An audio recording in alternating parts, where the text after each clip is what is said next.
Global investment summit है, कहीं ना कहीं राजस्थान के विकास के लिए एक मील का पत्थर साबित होगा और सीएम जो यहाँ पर पहुंचे हैं, कहीं ना कहीं जो मुखिया हैं उनका राजस्थान के विकास पर पूरा फोकस है। देखिए बिल्कुल, जैसा कि आपने देखा होगा जो मैनिफेस्टो है सरकार का और उसके साथ ही अभी जो बजट घोषणा है उनमें एक फोकस जो विशेष किया गया है जनरल, वो गौर करने वाली बात है। एक फोकस किया गया है कि जो बेसिक इंफ्रास्ट्रक्चर है वो कैसे सुधरे, क्योंकि अक्सर हम देखते हैं कि उद्योग धंधे क्यों नहीं पनप पाते राजस्थान में। कई स्थानों पर पानी की दिक्कत आती है, कई स्थानों पर बिजली सप्लाई प्रॉपर नहीं हो पाती और इंफ्रास्ट्रक्चर चाहे रोड का स्ट्रक्चर हो वो प्रॉपर नहीं होता है। तो ये बिजली, पानी और सड़क सुविधाएं बेहतर नहीं होंगी तो उद्योगपति कतराते हैं आने में। तो सरकार ने पहला फोकस इस बात पे किया कि कैसे जो बेसिक इंफ्रास्ट्रक्चर है उसको सुधारा जाए। यही वजह आपने देखा होगा कि बिजली को राजस्थान, बिजली के क्षेत्र में राजस्थान को आत्मनिर्भर बनाने के लिए भजनलाल सरकार ने सौर ऊर्जा पर फोकस किया है। तो लगातार सौर ऊर्जा को लेकर न्यूज साइड दिए जा रहे हैं। आपने देखा होगा कि कैबिनेट की मीटिंग में न्यूज साइड हुए, क्योंकि सौर ऊर्जा ही एकमात्र ऐसा रास्ता है जिसके दम पर हम बिजली के क्षेत्र में आत्मनिर्भर हो सकते हैं। बल्कि आज हमें बिजली लेने की नहीं, हम कल बिजली लेने के लिए आ जाएंगे। इसके साथ ही पेयजल को लेकर किस तरह व्यवस्था चलाई जाए, साथ ही क्योंकि राजस्थान भौगोलिक दृष्टि से देश का सबसे बड़ा राज्य है, तो रोड का जो इंफ्रास्ट्रक्चर है वो सुधरे। हाईवे कैसे उद्योग धंधों के लिए एक रोड मैप साबित हो सके, उसके लिए प्लानिंग तैयार की जा रही है। साथ ही आपने देखा होगा वन डिस्ट्रिक्ट वन प्रोडक्ट के तहत हर जिले में कहीं ना कहीं एक ऐसा प्रोडक्ट होता है जो पहचान होती है, उसको कैसे बढ़ावा दिया जाए। तो तमाम जो नीतियां हैं, चाहे वो वन डिस्ट्रिक्ट वन प्रोडक्ट हो, चाहे वो बेसिक इंफ्रास्ट्रक्चर सुधारने की बात हो, चाहे उस सौर ऊर्जा में लगातार इंग्लिश को बढ़ावा देने की बात हो, साथ ही ये जो राजधानी राजस्थान है इसमें कैसे तमाम उद्योगों को राजस्थान में आमंत्रित किया जाए, वो राजस्थान में आए, अपने उद्योग धंधे स्थापित करें ताकि रोजगार का सृजन हो, राजस्थान आगे बढ़े। क्योंकि अब देखिए वो बात तो है बिल्कुल, थोड़े पहले राजस्थान को लेकर उद्योगपति की धारणा थी कि वह दिक्कतें आती है, बेसिक इंफ्रास्ट्रक्चर ठीक नहीं है, जो भी है। अब टैलेंट भी है, मेहनती लोग भी हैं, बेसिक इंफ्रास्ट्रक्चर में लगातार सुधार हो रहा है, बिजली पानी पर भजनलाल सरकार फोकस कर रही है। तो हम उम्मीद कर सकते हैं कि राजस्थान, जैसा आपने कहा, राजस्थान के विकास में मील का पत्थर साबित हो सकता है। जी शुक्रिया आपका लाल सिंह तमाम जानकारी के लिए। और देखिए मुंबई से लाइव तस्वीरें हमने आपको दिखाई। सीएम भजनलाल शर्मा कार्यक्रम में पहुंचे, दीप प्रज्वलन के साथ कार्यक्रम की शुरुआत हुई और अभी फिलहाल मंच पे सभी उद्योगपति, उनके साथ उद्योग मंत्री राज्यवर्धन सिंह राठौड़ मौजूद हैं। और देखिए 2 दिवसीय दौरे पर सीएम भजनलाल शर्मा मुंबई आए हैं। मुंबई का 2 दिवसीय दौरा सीएम का है और इसी कड़ी में यहाँ पर सीएम भजनलाल शर्मा कार्यक्रम में पहुंचे। Rising Rajasthan global investment summit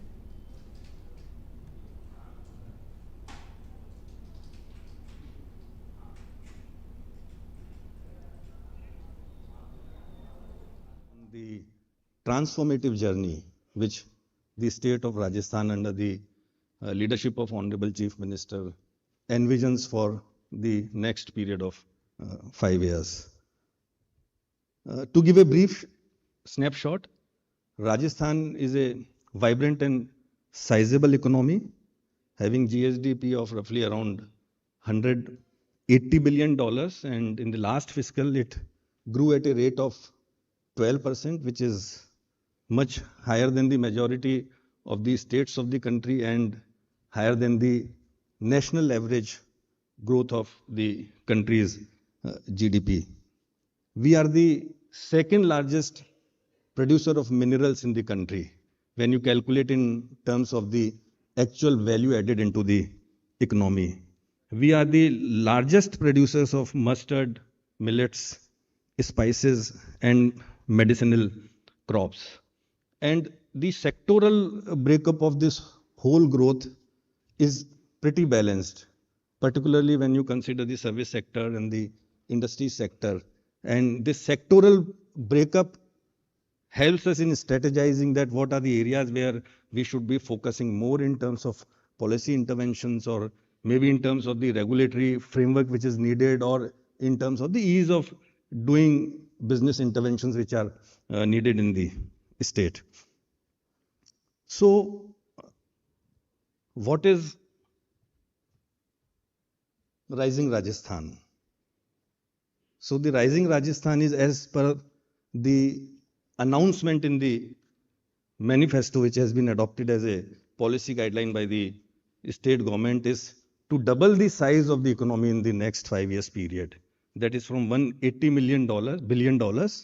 We plan to take the economy to 350 US billion dollars. And this journey of transformation is what Rising Rajasthan is. So Rising Rajasthan is simply not a single event. It is not an event for like the 9th, 10th and 11th of December 2024.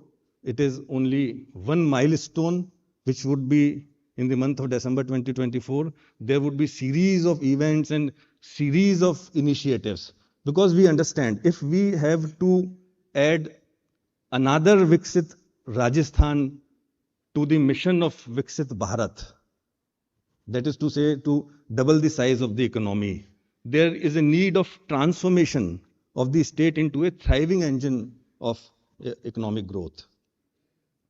So, how to do that?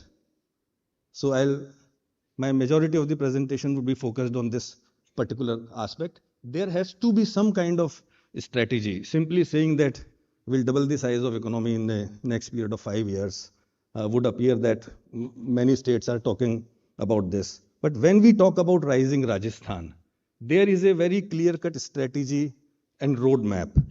And the idea is that for any business or industry to survive or to thrive or to grow in the state, both the existing and establishing of the new industrial units, there are broadly 6 drivers of growth. So one is like the access and proximity to the market. Second is the supporting industrial infrastructure which the state is able to provide. Third is the conducive enabling environment, like we talk about governance and change in regulatory framework. Fourth is the robust industrial ecosystem. And fifth is access to talent. We talk quite a lot about skill and youth and employment and entrepreneurship. And the last one is ease of doing. Who are sitting here, they know. So our strategy is to translate these drivers of growth of Viksit Rajasthan through Rising Rajasthan. And we expect all industry members who are present here and who are watching this show live to become why they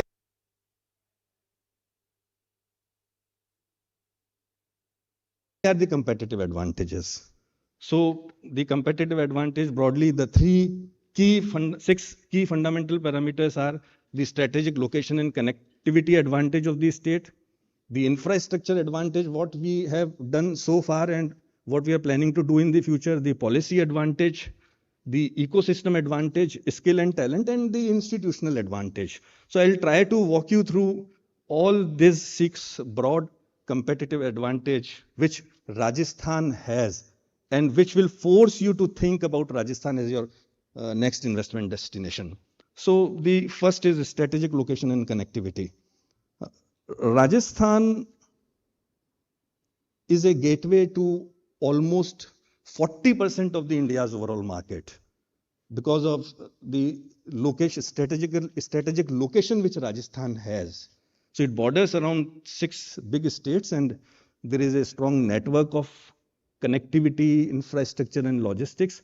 So Rajasthan has access to 40% of India's overall market and around 25% of the country's major demand magnet, that is NCR, it falls in the state of Rajasthan. So there is a huge opportunity which lies there. So, and when we talk about connectivity and logistics, we understand that the efficient trade routes and logistics, they provide immense potential for business growth. And when you talk about Rajasthan, so around 50% of the influence zone of Delhi-Mumbai industrial corridor falls in Rajasthan. Around 40% of the western dedicated freight corridor passes through the state of Rajasthan, where roughly around like 80 to 90,000 crore rupees have been invested by Government of India. We have the second largest rail network. We have the third largest road network. Roughly around 50 major national highways pass through the state. We have 7 airports, 9 ICDs, one MMLP in operation, and 6 new MMLPs, multimodal logistic parks, which are coming up. So now coming to the second competitive advantage, which is the infrastructure advantage. We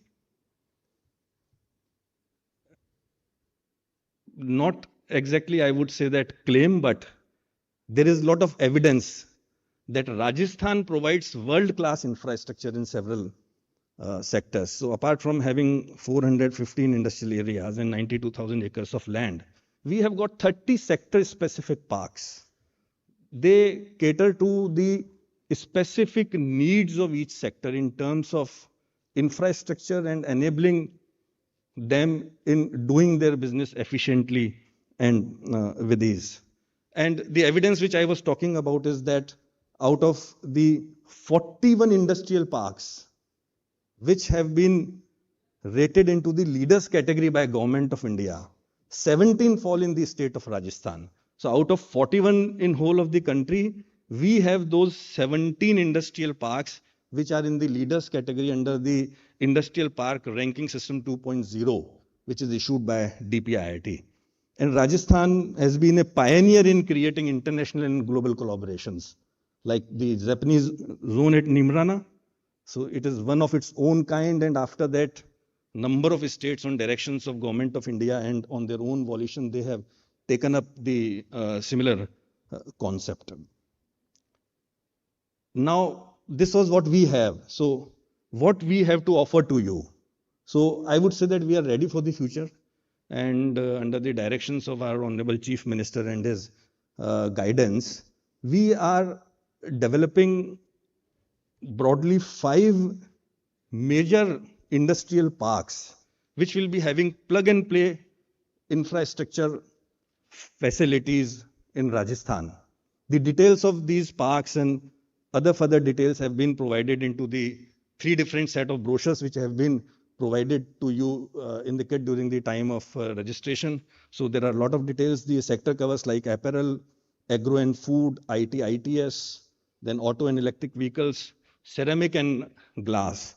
So these would be under plug and play capacity. These projects are pipeline. So there is a big opportunity for the industry and business houses to think about these areas and come and get in touch with us if we can facilitate more for the new investments.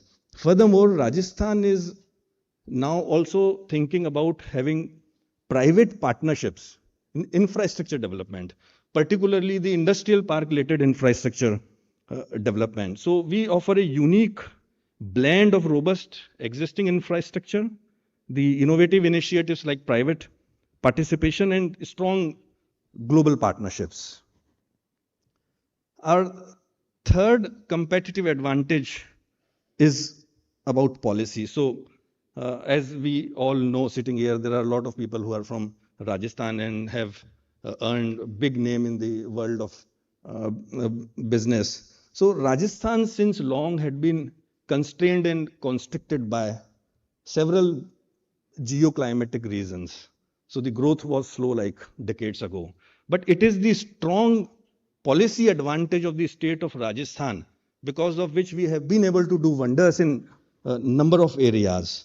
So the policy advantage, this is the current framework of strong policy structure which we have in Rajasthan, and these policies are quite attractive and robust, and the policy formulation mechanism which we adopt is mostly on the basis of the evidence, having discussions with the stakeholders, or what the consultants normally called as the informed policy formulation. So we believe in that, and it varies from like MSMEs and fiscal incentives and tourism unit policy, handicrafts. So there is a very broad spectrum.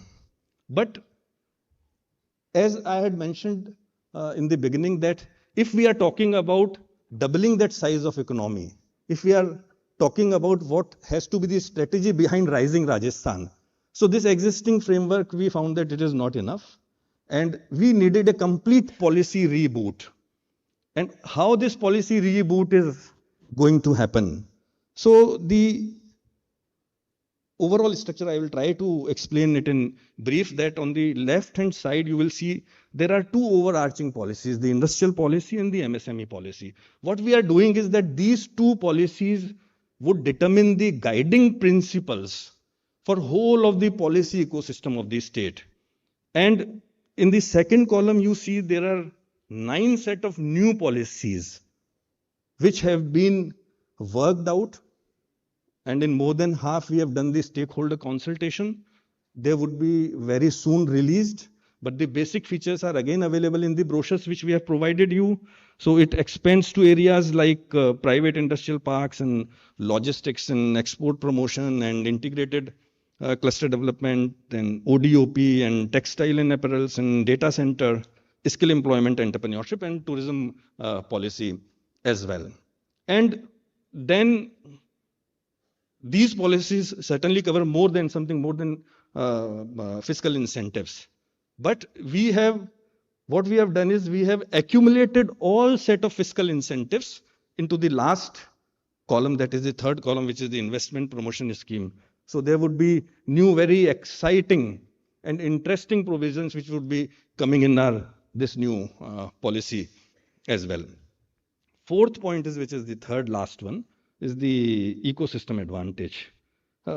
As someone said that, what is the business ecosystem? Business ecosystem, so the theme under which we work, when we plan a future roadmap, making ecosystem as an advantage, competitive advantage for the state of Rajasthan. So what happens in a business ecosystem is that the constituents, they interact with each other and they compete with each other, not to destroy each other, but to create more value. So what is the...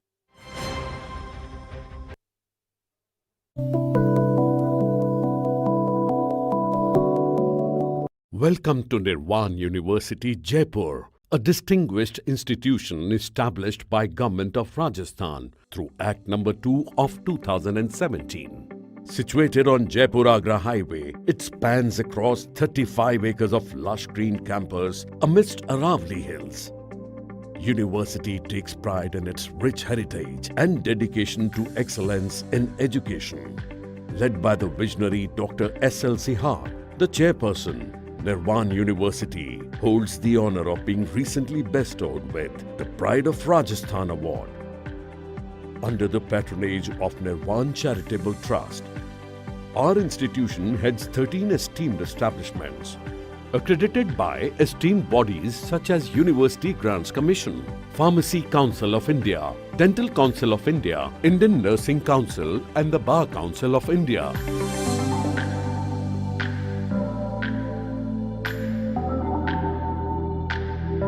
Nirvan University ensures that all its 13 schools have state-of-the-art infrastructure to support a holistic learning experience.